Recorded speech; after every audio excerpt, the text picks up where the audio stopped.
Once upon a time, 3 little engines lived in their own little shed on their own little railway. Duke was brown, Falcon blue, and Stuart green.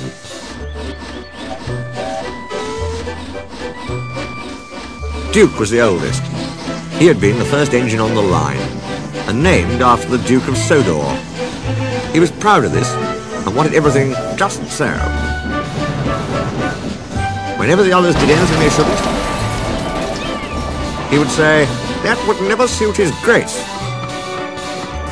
Other engines came and went, but Duke outlasted them all. Stuart and Falcon used to call him Granpuff. Duke was fond of them and tried to keep them in order. They were fond of him too, as he was so wise and kind, but they did get tired of hearing about his grace.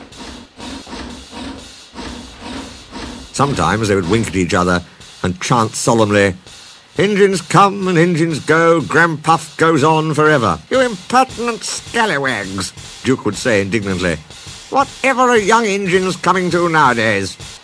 Never mind, Granpuff, we're only young once. Well, you'd better mind, unless you want to end up like number 2. Oh, Granpuff, whatever happened? Number 2, said Duke, was American and very cocky.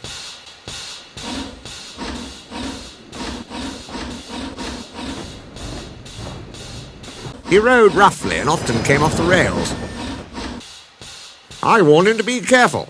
Listen, bud, he drawled. In the States, we don't care a dime for a few spills. We do here, I said. But he just laughed. But he didn't laugh when the manager took away his wheels and said he was going to make him useful at last. What? Why? What did he do?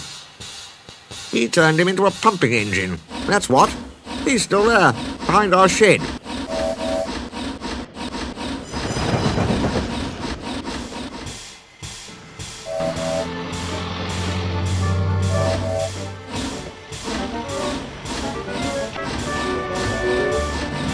Stuart and Falcon were unusually good for several days.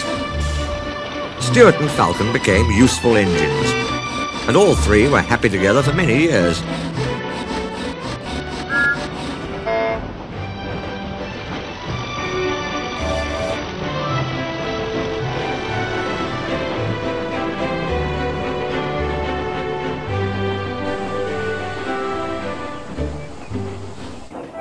But hard times came, the mines closed one by one, and the engines had little to do.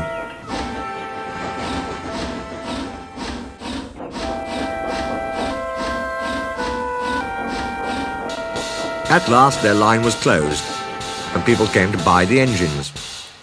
We'll take Stuart and Falcon, they said. But no one wanted Duke.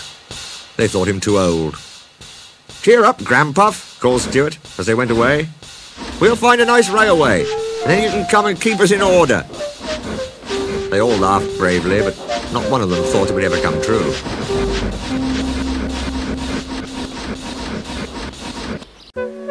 Duke's driver and fireman oiled and greased him. They sheeted him snugly and said goodbye. They had to go away and find work. Duke was alone, locked up in the shed. Where's his grace? He wondered. It's not like him to forget me. But his grace had been killed in the war, and the new Duke, a boy, hadn't heard of his little engine. Oh well, said Duke to himself, I'll go to sleep. It'll help to pass the time. Years passed.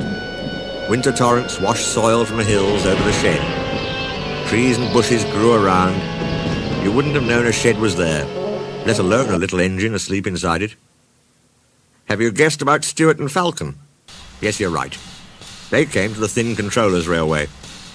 He gave them new coats and new names.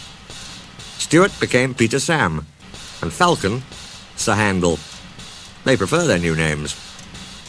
That was a long time ago, but they never forgot Granpuff, and often talked about him when alone.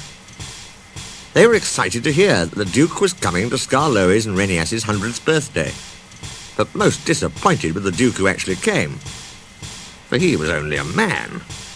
But we must say no more, or we'll spoil the next story.